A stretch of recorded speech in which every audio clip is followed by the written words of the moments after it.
Inilah rekaman kamera CCTV yang merekam 3 orang tak dikenal yang menurunkan sebuah koper yang tidak diketahui isi dari koper di sebuah kafe di dalam area SPBU Arteri Porong Sidoarjo, Jawa Timur.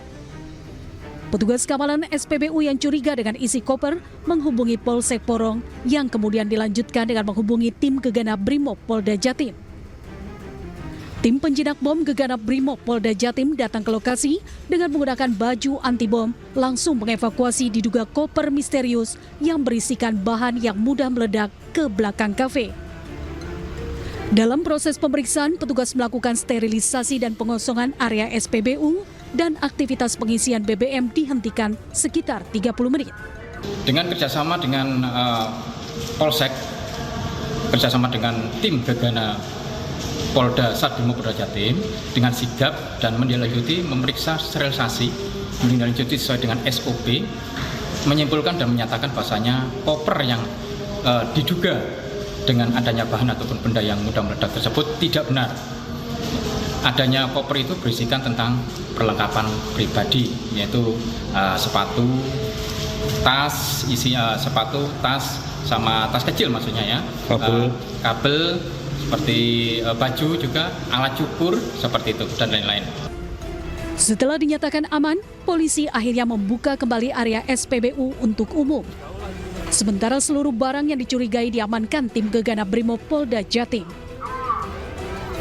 Dari Sidoarjo, Jawa Timur, Pramono Putra, iNews melaporkan.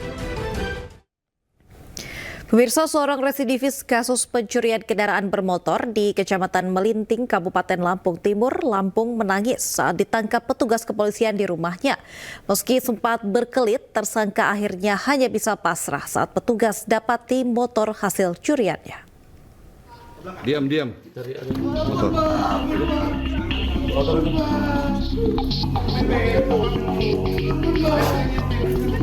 Inilah pelaku pencurian kendaraan bermotor yang berhasil ditangkap petugas kepolisian di rumahnya di Desa Tebing, Kecamatan Melinting, Lampung Timur. Pelaku yang merupakan seorang residivis kambuhan terus menangis minta ampun kepada petugas yang menangkapnya. Awalnya pelaku berkelit tidak melakukan tindak pidana yang dituduhkan polisi. Mana? Namun setelah petugas menemukan barang bukti, 1 unit motor curian yang disembunyikan di sebuah rumah kosong, tersangka hanya bisa pasrah. Polisi langsung melakukan pengembangan dan berhasil mengamankan 1 orang lainnya. Kedua pelaku yang berinisial FR dan LK berboncengan melaksanakan hunting. Pelaku melihat kunci motor korban dalam keadaan menempel, lalu membawa motor tersebut. Dalam waktu 2 hari, tim TKP 308 Presisi Polsek Pasir Sakti mengungkap tindak pidana pencurian dengan pemberatan tersebut. Guna mempertanggungjawabkan perbuatannya, kedua pelaku terancam hukuman 7 tahun penjara. Dari Lampung Timur, Lampung, Tinus Tristanto, iNews melaporkan. Aksi penembakan terjadi di res area kilometer 45 Jalan Tol Tangerang Merak. 1 dari 2 korban dinyatakan tewas usai ditembak di bagian dada.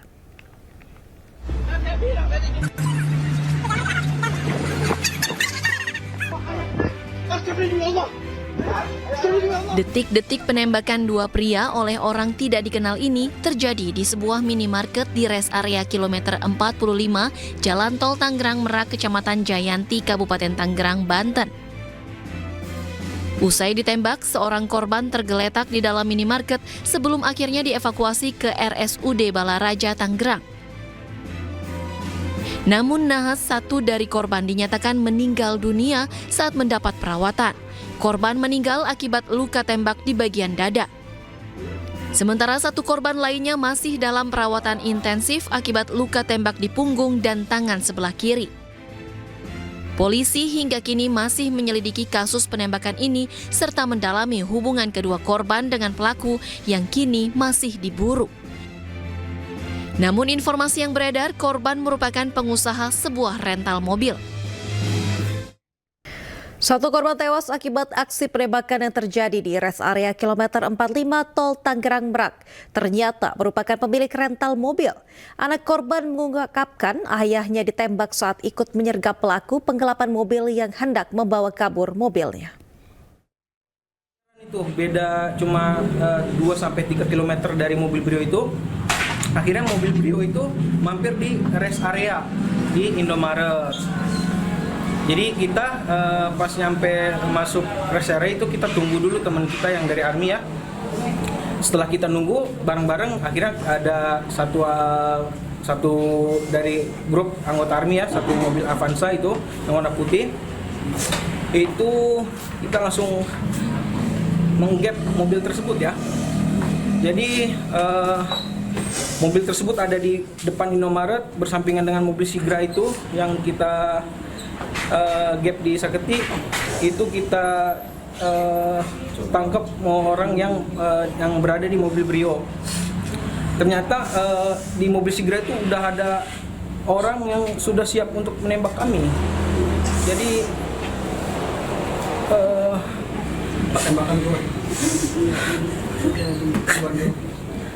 Jadi pada saat itu chaos. Jadi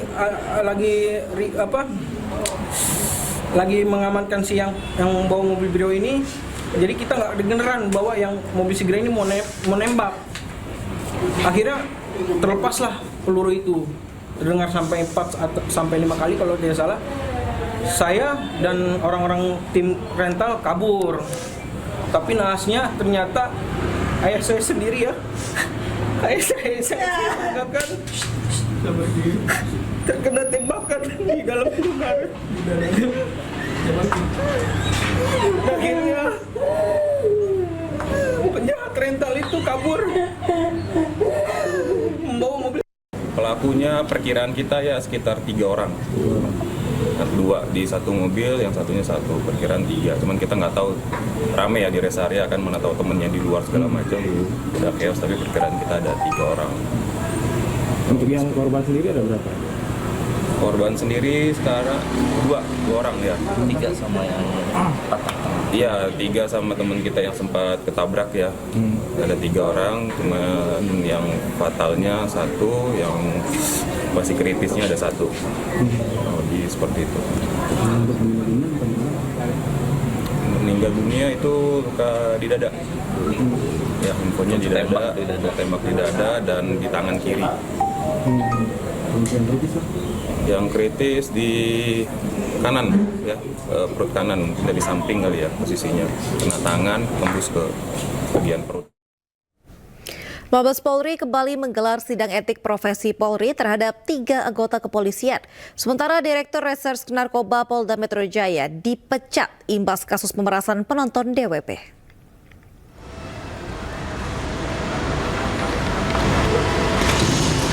Mabes Polri kembali menggelar sidang lanjutan terhadap oknum polisi M dan sidang perdana terhadap 2 bawahannya. Sidang digelar terpisah oleh Majelis Komisi Kode Etik Profesi Polri. Sementara 2 oknum polisi diberhentikan tidak dengan hormat buntut kasus dugaan pemerasan terhadap warga negara Malaysia di Festival Musik Jakarta Warehouse Project atau DWP di Jakarta. Kedua oknum polisi yakni Direktur Reserse Narkoba Polda Metro Jaya, Kombes Pol Donald Parlaungan, dan anak buahnya berinisial Y. Pemecatan dilakukan berdasarkan sidang kode etik yang digelar Divisi Propam Polri. Jadi hari ini sidangnya untuk 3 orang, ya, yang 1 baru, ya, yang 2 baru, yang satunya melanjutkan dari proses kampanye. Berarti sejauh ini hasilnya yang baru diputus itu baru 1 ya Pak? Sampai hari ini yang sudah diputus 2. Ya, Direktur sama Kanit, ya, dengan putusan PDPH, dan mereka melakukan banding. Oke. Sebelumnya, ramai di media sosial unggahan sejumlah warga negara Malaysia yang menyebut diperas oleh sejumlah oknum polisi. Mereka juga diminta menunjukkan paspor dan membayar sejumlah uang meskipun hasil tes narkoba negatif. Total kerugian akibat pemerasan mencapai 9 juta ringgit Malaysia atau setara 32 miliar rupiah. Atas kejadian ini, penyelenggara DWP Ismaya Live mengeluarkan pernyataan resmi melalui akun Instagram mereka.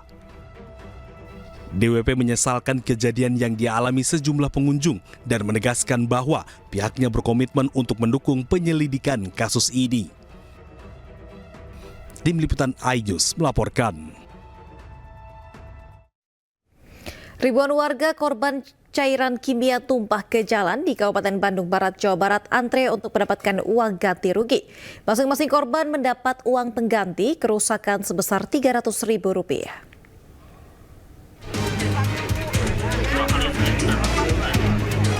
Seribu warga antri untuk mendapatkan uang ganti rugi kerusakan kendaraan sebagai dampak tumpahnya cairan kimia dari truk tangki di Jalan Raya Cikalong Wetan, Padalarang, Kabupaten Bandung Barat. Ganti rugi diberikan oleh pihak perusahaan CV Yasindo Pratama. Dari perusahaan mohon maaf masyarakat atas kejadian ini karena ini di luar dugaan kita. Tidak ada suatu kesengajaan dan ini juga akan berproses. Jadi tidak sampai di sini Pak. Jadi masyarakat paham bahwa kepolisian tetap memproses. Ya kita memberikan apresiasi kepolisian sudah menangani dengan baik dan kami menangani dengan masyarakat yang kerugian. Jadi semua kita akan selesaikan dengan cara baik. Uang ganti rugi diberikan Rp300.000 per korban. Meski uang ganti rugi jauh dari perbaikan kendaraan hingga di atas Rp1 juta, tapi tak jarang korban tetap menerimanya dan enggan melakukan negosiasi karena memakan waktu yang lama. Hitung berapa Kang kalau kerusakan secara mekanik ke bengkel? Ya lumayan tuh. Ya lebih dari 300. Lebih itu. 1 juta sampai sampai juta. Tapi uang gantinya sekarang baru 300.000. Bisa nego lagi gitu. Kalau yang mau itu teh, kalau mau nego tapi harus nunggu dulu ini beres. Kalau Akang sendiri mau nego lagi atau gimana? Ribet nyata ya. 2 hari kerja tuh. Oh, karena ngurus-ngurus kayak gini.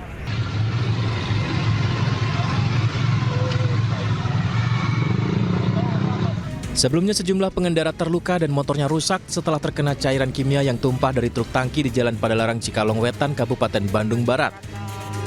Para pengendara yang kulitnya terkena cairan kimia tersebut mengeluh gatal-gatal serta panas. Kendaraan-kendaraan warga yang terkena cairan kimia yang bocor dari truk ini mengalami kerusakan. Tak hanya berdampak pada terkelupasnya cat dan mengalami korosi, cairan yang mengenai rangka kendaraan juga mengakibatkan kerusakan hingga mesin menjadi mogok.